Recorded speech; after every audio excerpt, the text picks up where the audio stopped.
గ్రామ పంచాయతీలకు రాష్ట్ర ప్రభుత్వం ఒక తీపి కబురు అందించిందని చెప్పుకోవచ్చు. 250 కోట్ల రూపాయల నిధులను అయితే విడుదల చేశారు. దానికి సంబంధించిన వార్త ఇది.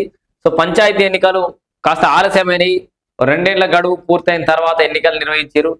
కొంత పరిపాలన పడికేసింది, పారిశుద్ధ్యం పడికేసింది అని చెప్పేసి అయితే మొన్నటి వరకు చెప్పుకున్నాం. ఎట్టకేలకు సర్పంచ్ ఎన్నికలు నిర్వహించి గ్రామ పంచాయతీలలో పరిపాలన ఒక ట్రాక్ లో పడేటట్టయితే రాష్ట్ర ప్రభుత్వం చేసింది. దానికి అనుగుణంగా ఈ స్ట్రీట్ లైట్ల ఏర్పాటు కావచ్చు, లేకపోతే శానిటేషన్ కోసం కావచ్చు, ఇంకా రకరకాల మౌలిక సదుపాయాల ఏర్పాటు కోసం రాష్ట్ర ప్రభుత్వం నిధులను అయితే విడుదల చేస్తూ వస్తుంది. పంచాయతీలకు 250 కోట్ల రూపాయల విడుదల అనే ఒక వార్త చూస్తున్నాం. దీని ద్వారా కొంత పరిపాలన సౌలభ్యం ఏర్పడే అవకాశం ఉంది. డిప్యూటీ సీఎం బట్టి విక్రమార్క ఆదేశాలతో ఆర్థిక శాఖ ఉత్తర్వులు జారీ చేసింది. పల్లెల్లో మౌలిక వసతుల కల్పనకు ఈ నిధులు వాడాలని సూచన చేసింది. నువ్వు అన్డౌటెడ్గా దానికే వాడతారు. ఎందుకంటే గ్రామ పంచాయతీలు అసలు డెవలప్మెంట్ అంటే ఏంది?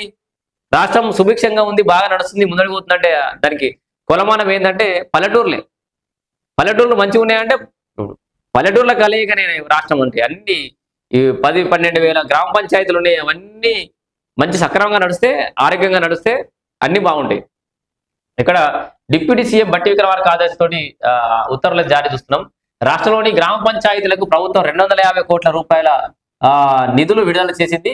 మంగళవారం డిప్యూటీ సీఎం ఆర్థిక శాఖ మంత్రి బట్టి విక్రమార్క ఆదేశాలతో ఆర్థిక శాఖ నిధులు విడుదల చేస్తూ ఉత్తర్వులు జారీ చేసింది. రాష్ట్రంలో 15వ ఆర్థిక సంఘం నిధుల్లో భాగంగా మొదటి విడతగా 259.36 కోట్లు, రెండో విడతగా కేంద్రం ఇటీవలే 387 కోట్లు విడుదల చేసింది. అర్థమైందా?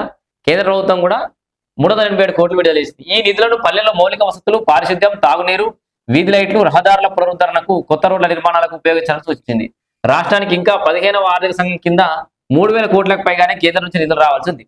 ఇంకా 3000 కోట్ల రూపాయలు పెండింగ్ ఉన్నాయి. అంటే దఫాలుగా, అంటే దశల వారీగా వస్తున్నాయి. ఇంకా 3000 కోట్లు వచ్చేది ఉంది. మస్తు డెవలప్మెంట్ చేసుకోవచ్చు. ఈ నిధులు మోడీ ప్రభుత్వం దశల వారీగా మార్చి 31 నాటికి చెల్లించే అవకాశం ఉందని రాష్ట్ర పంచాయతీరాజ్ గ్రామీణాభివృద్ధి శాఖ అధికారులు అయితే వెల్లడించారు. ఎందుకంటే ఈ మార్చి 31 మొన్నటి ఆర్థిక సంఘానికి సంబంధించినవి కాబట్టి, ఈ ఫైనాన్షియల్ ఇయర్కి సంబంధించినవి కాబట్టి మార్చి 31 లోపల ఇచ్చేస్తారు. ఇక దాని డౌటే లేదు. ఎందుకంటే క్లియర్ చేయాల్సిందే. సో దట్ ఇన్ని రోజులు పెండింగ్ ఉన్నటువంటి చాలా సమస్యలు పరిష్కారం అయ్యే అవకాశం ఉంది గ్రామ పంచాయతీలలో. సో రాష్ట్రం నుంచి చేసిన ప్రతిపాదనలపై కేంద్రం స్పందించి విడతల వారీగా నిధులను విడుదల చేయాలని నిర్ణయించడం పట్ల పంచాయతీ ప్రగతికి బడలు వేసినట్లయిందని చెప్పేసి అయితే అంటారు. మొత్తానికి గ్రామ పంచాయతీలకు అటు రాష్ట్ర ప్రభుత్వం నిధులు ఇస్తోంది, కేంద్ర ప్రభుత్వం ఇస్తోంది. ఇక త్వరగా గాడిలో పడే అవకాశం అయితే ఉంది.